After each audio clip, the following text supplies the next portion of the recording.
Yes, I hope you can hear me, Mr. Chairman. I appreciate this opportunity to speak with these individuals about this critical part of the world. Mr. Abrams, how does our support for the Lebanese Armed Forces advance our strategic interests in that country? I know we continue to support the Lebanese Armed Forces. We're very concerned about stability there. Want to make sure that we do not see a resurgence of strength on the part of Hezbollah. I, for one, believe that our support of the Lebanese Armed Forces advances the position of our friends there and deters the growth of Hezbollah influence. But I'm interested in your informed opinion. I would ask Senator that Undersecretary Hale take that question as Undersecretary first and as a former ambassador to Lebanon. Thank you. Thank you, Senator, and thank you for your support for that program. It's of critical importance to our strategy to counter Hezbollah and Iranian malign influence in Lebanon. We have been supporting the Lebanese Army for a number of years. Our military experts believe that it has paid off. The Army is far more capable today than it was when we began to do the job of protecting Lebanon's borders and supporting UNIFIL in trying to make sure that the South is as quiet as it can be. We will continue this program. We believe that the Army has shown that it is capable of those tasks and that it has a sterling end-user record. The equipment that we provide is all accounted for.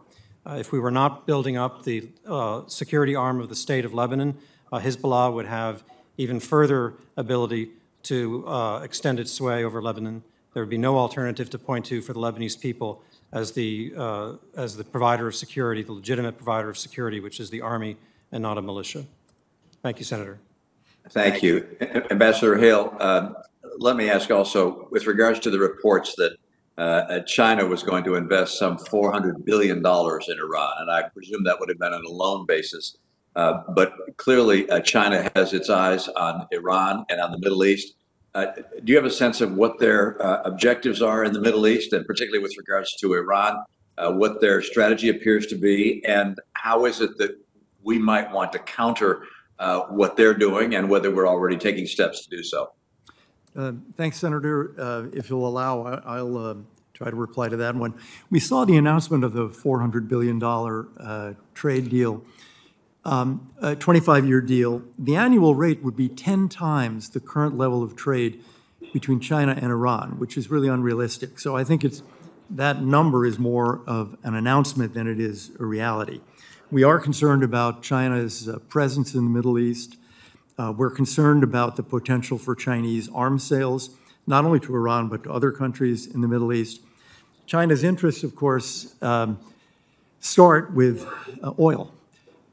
China's a big oil importer, and they're obviously trying to make sure they get the oil supplies that they're going to need, but they also want political influence. So we are watching that very carefully, and in all of the countries that are friends of ours, including Israel, we have conversations about the need to be very careful about the level of Chinese involvement, because the economic involvement very frequently becomes a source of difficulty, both economically and politically, for the countries that permit it. Thank you. Let me ask one more question, and that's with regards to Iraq. I happen to be, I think, one of many who believe that Iraq is critical to our long-term interests in the Middle East, and stability in the Middle East, and can be an example of the potential of a democratically elected government. But it's obviously in a fragile position given its neighbors, and I do believe that historically our commitment of troops in Iraq has helped provide stability, obviously helped expel ISIS from territory in Iraq. But I would anticipate that ongoing troop presence is important to continue to provide those same benefits.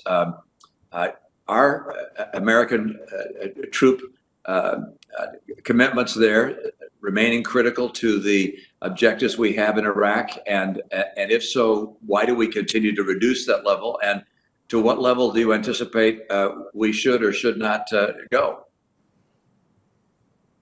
Thank you, Senator. I agree that the U.S. troop presence in Iraq is critical for achieving our goals. They are, as you described them, we're trying to increase the capacity and the resiliency of Iraqi security forces. We want to counter the instability and violence spewed by not just ISIS, but Iranian-backed militias that were referenced earlier. And we are very focused on that. I would defer to our military colleagues in defining how many troops are required in order to continue to perform those objectives. There is a transformation underway in Iraq. There's a strong popular demand for reform. We were talking to the new Iraqi Prime Minister who met with President Trump just a couple weeks ago here in Washington in the context of a strategic dialogue on how he's going to address those urgent reform needs, which we agree on are essential to Iraq's stability. We also look to this leadership to protect our diplomatic and military facilities in Iraq, so we do not have to act on our own, although we will, as I think Chairman Risch so eloquently put it earlier. Thank you, Mr. Chairman. I'll return the time to you.